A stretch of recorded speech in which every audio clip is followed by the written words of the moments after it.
Right now at 6, we kick it off with live team coverage of UConn in the Final Four. We have a reaction from the fans and the road ahead for both the men's and the women's team. It is a good morning.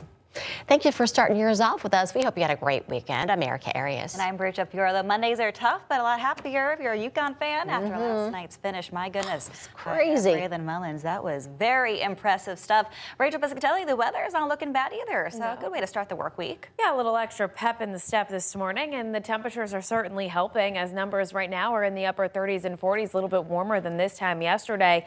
Well, we are going to start off the morning with some sunshine. Towards the afternoon and evening, we're going to go with a mostly cloudy sky. It's going to be mild, though, and there is a rain chance that arrives late tonight into tomorrow morning. Our temperatures right now are anywhere from 16 to even 20 degrees warmer than this time yesterday, so a lot of us are in the upper 30s and lower 40s now. At 45 in Danbury, 41 in New Haven, sitting at 41 in Willimantic, and 37 out the door in Union. Wind speeds this morning are anywhere from 3 to about 10 miles per hour. It is going to turn fairly breezy this afternoon, gusting closer to 10 to 25. You'll see by 10 a.m. we have an occasional gust closer to maybe even 30 miles per hour. That leads to an elevated brush fire risk for this time of year. Those breezy conditions, the dead brush out there, that's typical. So just kind of be mindful of that heading through the day today and into the overnight. Partly cloudy to start. Cloudy for the ride home. Temperatures will be in the mid to upper 60s for areas away from shoreline communities. 62 in Milford today, 58 in Brantford, but 67 in Middletown. We'll make a run at 68 in Hartford with enough pops of sun. 62 in Montville and 57 degrees in Groton. Next few days still mild. Temperatures will be in the upper 60s to near 70 for the day on Tuesday. With that, though, comes an opportunity for some showers in the morning. We'll have more details on that, walk you through it. Coming up in just around 15 minutes. Checking in with the roads now. We had some earlier road work on 91. I'd imagine that is wrapping up now as we had some slowdowns there in the Meriden camera. A live look outside in the Meriden camera now showing you that volume is light and there are no significant delays both on 91 and Route 15. Otherwise, Bridgeport, New Haven and Hartford are running smoothly this morning with light volume there and your drive times through the capital reflecting that. Over to you.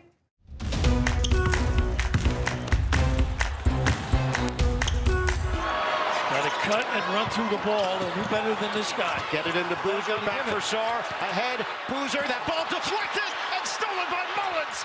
Caravan, 2 seconds, Mullins tosses it up. Oh! It's good! Still doesn't seem real. A storybook finish, to say the least. Braylon Mullins with the shot of a lifetime as the UConn men are heading back to the Final Four after defeating Duke in an upset victory 73-72. Fox 61's Alexa Harley was in the nation's capital to witness that incredible finish. She has more now from the team. Well, for the third time in 4 seasons, the Huskies are headed back to the Final Four after defeating Duke in what can only be described as must-see television. 73-72, that final score. It all came down to the wire. After they trailed by 15 at the half, it was Braylon Mullins who played hero, hitting a 3 with just seconds on the clock to put UConn out in front. And of course, after he hit that, this place was an insane asylum. You couldn't hear anything. And after the game, there weren't really any words from the players. They were in complete disbelief of what true freshman Braylon Mullins did on the hardwood tonight. Coach had told us to press the ball up and just trying to force a deflection, a turnover. We were going to foul the worst free throw shooter.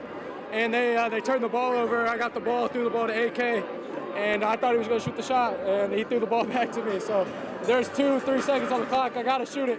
So, it just went right through the net. Solo, what was your just immediate reaction to the ball off Braylon's hands there? Man, my immediate reaction was I stood up, I thought it was money, and I jumped in the air. I think it was simple as that. I'm just so excited to go to the Final Four, man. It's the second time going around, so I'm excited. What does it say about this team to just never give up? Our resilience, we never give up. We're going to keep going to the end, keep grinding, keep pushing out until we get the win. And we're in the Final Four, man. What was your reaction to the ball off Braylon's hands there? I was jumping up and down. I was jumping on the seats. I couldn't even believe it. It was crazy. We did it. We did it! Oh! Anything is possible! no. What they gonna say now? Well, the next stop for UConn is Indianapolis, where they will look to bring back the third NCAA tournament title in 4 seasons. Now, make sure you tune into Connecticut Game Week this week on Friday, where Sean Humphrey and I will cover both the women and the men's Final Four journey, as well as take you inside the locker room and talk about, what they do with those nets when they cut them down. That and much, much more this Friday on Connecticut Game Week. For now, in Washington, Alexa Harley, Fox 61 Sports. You just can't get over that. I get chills watching Yeah, it. same. It's a goosebump moment. It's like a movie. It really is. It doesn't even seem real. It really is.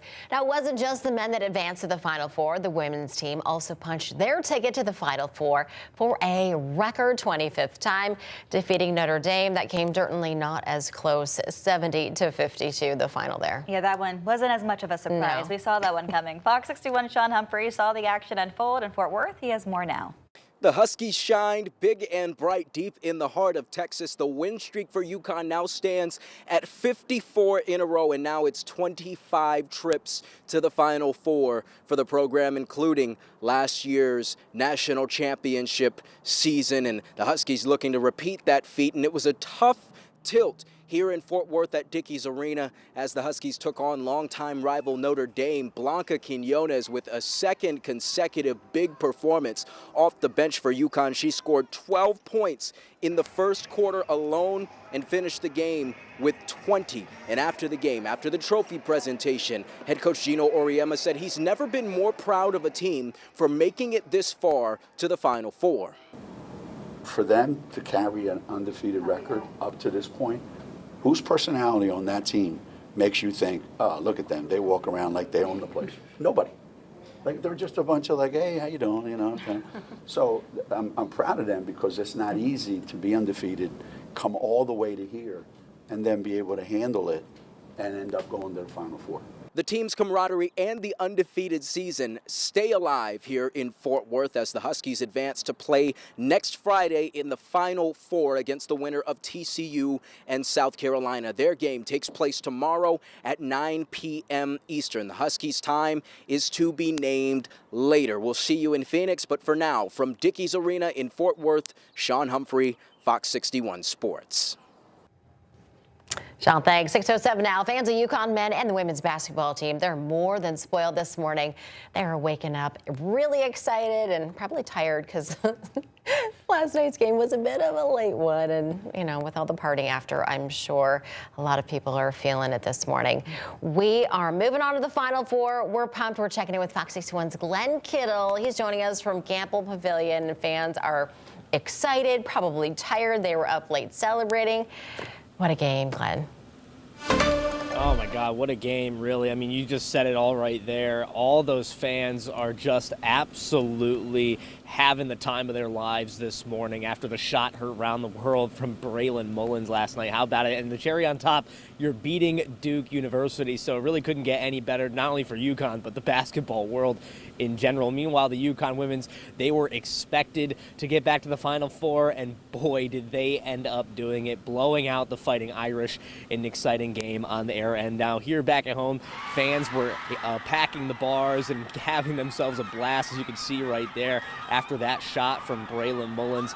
Take a listen to some fans just after the men took down Duke for the first matchup between the two teams in more than 30 years.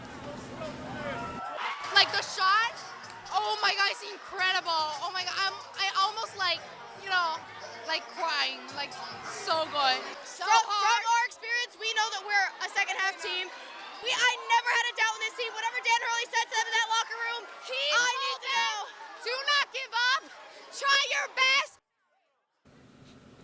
Well, a storybook ending for the UConn men, and meanwhile for the UConn women, another chapter of greatness for Gino Auriemma and the women in this group here. The men will now go on in the Final Four to face off against Illinois. Meanwhile, the women will find out who they're facing later today in that game versus South Carolina and TCU. So definitely a lot to look out for both teams, and an exciting moment for UConn. Both men and women's teams as they make it back to yet another Final Four appearance. Live from Gamble Pavilion and Stores, Glenn Kittle, Fox 61. This is a tragedy of justice and process. Our mayor caved to political pressure. After those fiery comments from Hartford Police Union President James Rakowski on the decision to fire the officer who shot and killed 55-year-old Stevie Jones last week during a mental health crisis, a local organization is now calling for his termination. Fox 61's Aaron Coogan is reporting live in Hartford. Aaron, what are you learning? Yeah, well, guys, this morning, the Greater Hartford African American Alliance is slated to host a press conference in just a couple of hours to denounce what they described as threatening hostile language from the union president. It all comes, as you mentioned, after the city's announcement to fire that officer involved. Now, it was this past Friday that Mayor Arunin Aralumpalam announced the dismissal of Officer Joseph Magnano as investigation through the Office of the Inspector General continued. Preliminary investigation found Magnano had shot Jones 9 times in the chest back in February when officers were called to respond to a mental health crisis involving a man wielding a knife. And while the recent action prompted praise from some, including civil rights attorney Ben Crump, who acknowledged the firing as a, quote, important step towards accountability, and others, including Union President Rutkowski, it prompted harsh criticism. We made the determination that his performance as an officer is not befitting of the standards that we expect of our Hartford Police Department. He is a coward. He is devoid of any semblance of leadership or manhood. There are dark times coming. Meanwhile, the Greater Hartford African American Alliance noting what they considered the threatening language from Union President Rutkowski as reason for their imminent request for a formal investigation against him and his eventual termination. Now, Alliance representatives are expected to speak at 11 o'clock at City Hall. And of course, you can stick with us on air and online for the latest. In Hartford, Aaron Coogan, Fox 61. Aaron, thank you. 6:11 now. The Plainville community is mourning the loss of a mother and 2 children after a standoff at their home on Friday turned deadly.